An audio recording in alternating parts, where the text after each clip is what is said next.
Okay, everyone, welcome back to the bunker. As always, this is Captain Dave providing play-by-play reviews of Avalon Hill's 1974 wargame classic, 1776. So far in the war, the British have received massive reinforcements from the home country and are slowly conquering New England. Washington, who has failed to bloodlessly capture Boston like his real-world counterpart, is fading back through New England towards New York and Pennsylvania. Since the British must physically occupy strategic towns to control them, Washington hopes to stretch the British out and attack these small garrisons if he can, while simultaneously avoiding being pinned down by a larger British army. It is fall 1776, and despite his intent, before the snows of winter come, a decisive battle will indeed be fought, deciding the fate of the Americas. Will Washington or Howe prevail? Let's find out. So let's start right away with the battle. As Washington retreats, Howe advances, confident that he can bring the Americans to bay. He crosses the Hudson and enters the Catskills, where 39 American strength points awaits Howe's 46. The British choose enfilade left, while the Americans choose refuse the right, the perfect defensive tactic. The British actually have -3 on the attack roll, and a low roll could result in Howe losing half his army or even being completely destroyed. But he is lucky. He rolls a 5, which is reduced to a 2, or no effect, and the battle ends without any losses. Howe breathes a sigh of relief. On their turn, the Americans continue their retreat into the Pennsylvania wilderness. Before we are done with October, however, there is one more battle to fight. The Americans are making a desperate last stand in Norwich, Connecticut, the last unoccupied strategic town in New England. The British, let's reduce the stack to one chit and call it Burgoyne's army, have 15 strength points, with the Americans 9.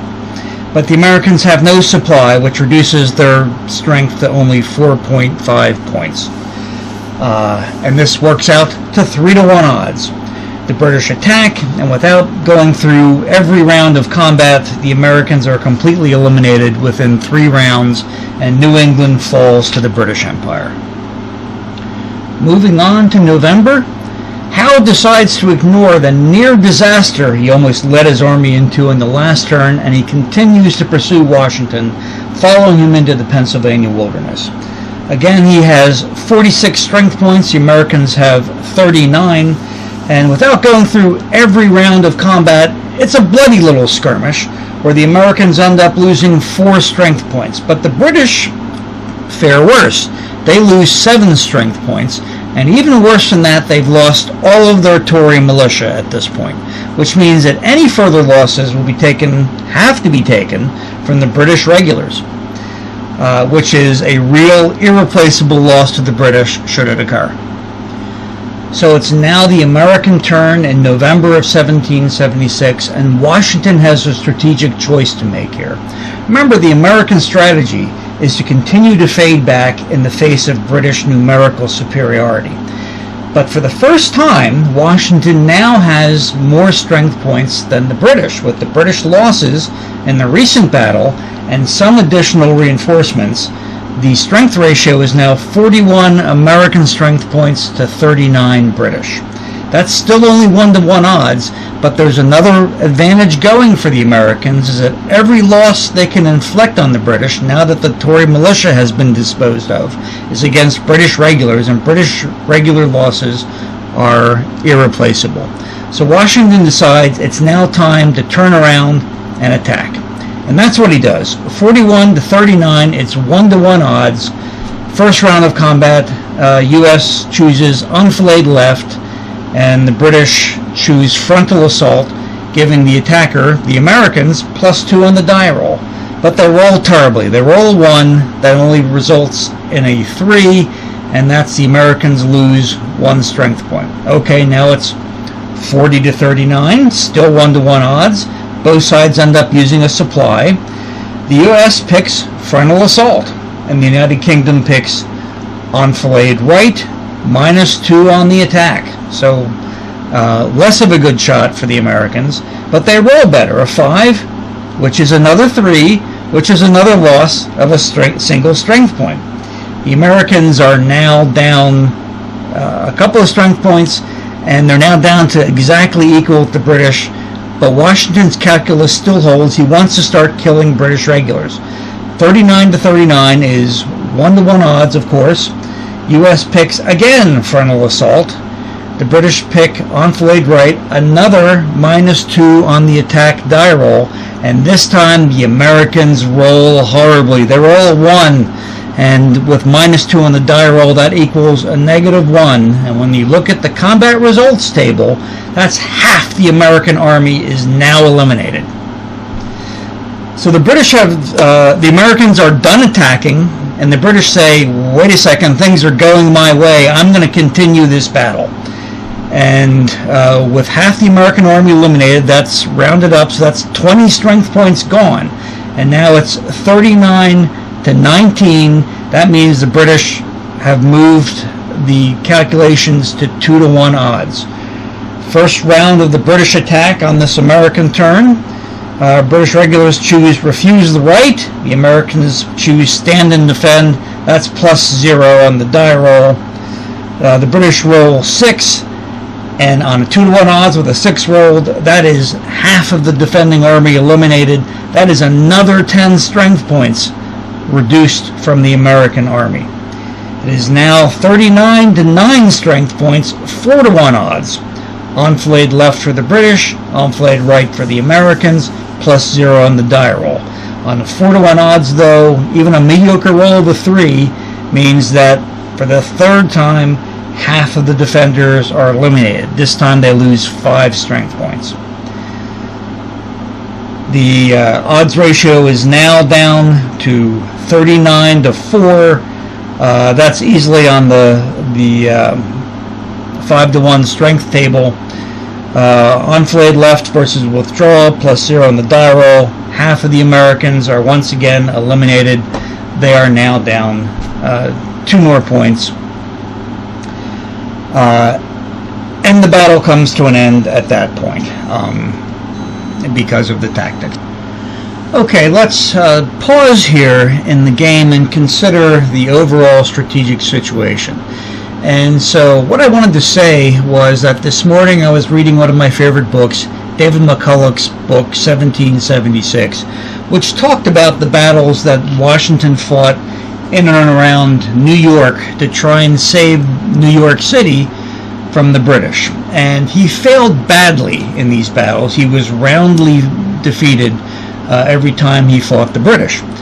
And his army was almost completely destroyed. There was one night when the British were ready to move in on Washington. They were planning to do it in the morning, and Washington's army was pinned up against the Hudson River.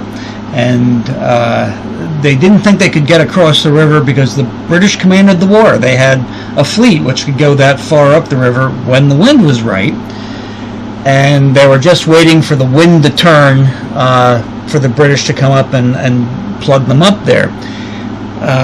And so what Washington needed was a miracle, and that's exactly what he got. This tremendous fog came up.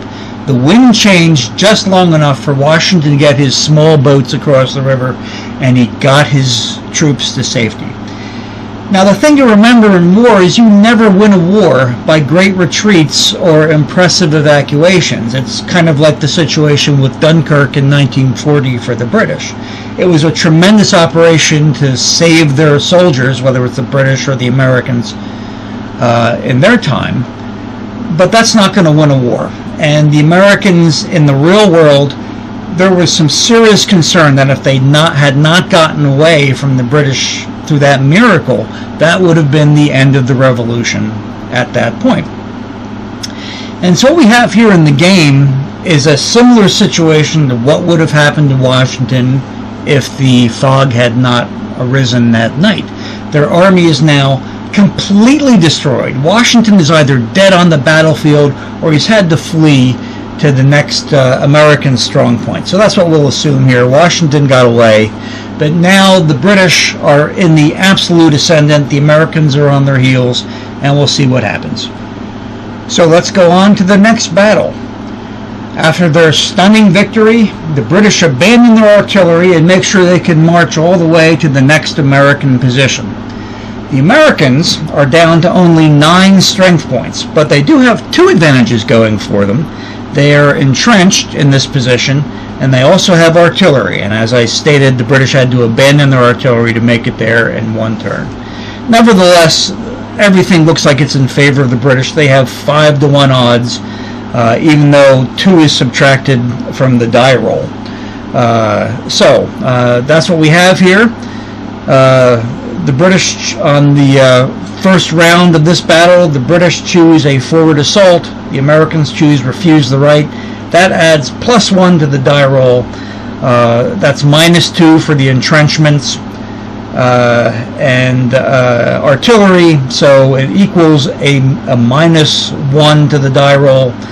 A 1 is rolled, which is a terrible roll, but with these odds, it doesn't matter much. The Americans lose 1 strength point. Next round of combat, it's 49 strength points versus 8. The British choose enfilade left. Americans choose withdrawal, because what they want to do is get out of there. That is -2 now on the die roll. With the Americans' advantages, that's of course +0 to the die roll.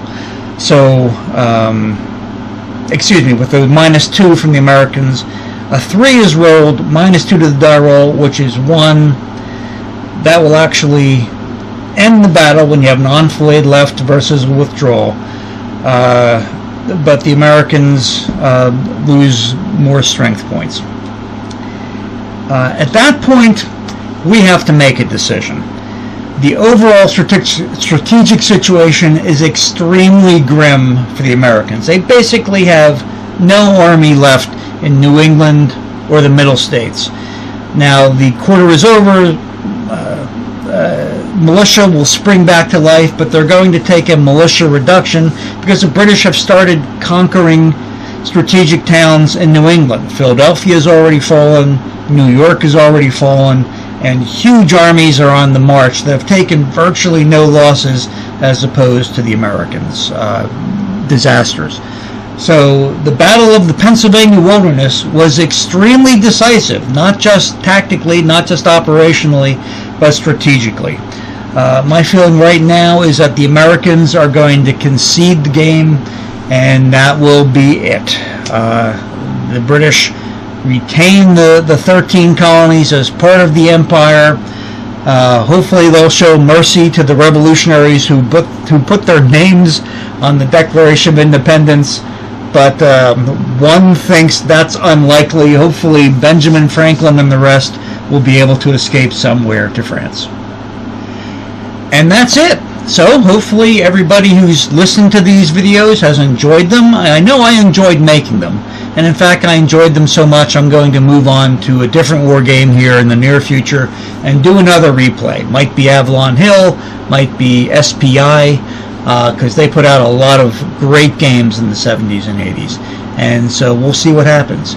So that's it for now. Once again, thanks very much for listening. If you enjoy these videos, please like and subscribe, and hopefully we'll see you later. Here's 40 shillings on the drum for those who volunteer to come to list and fight before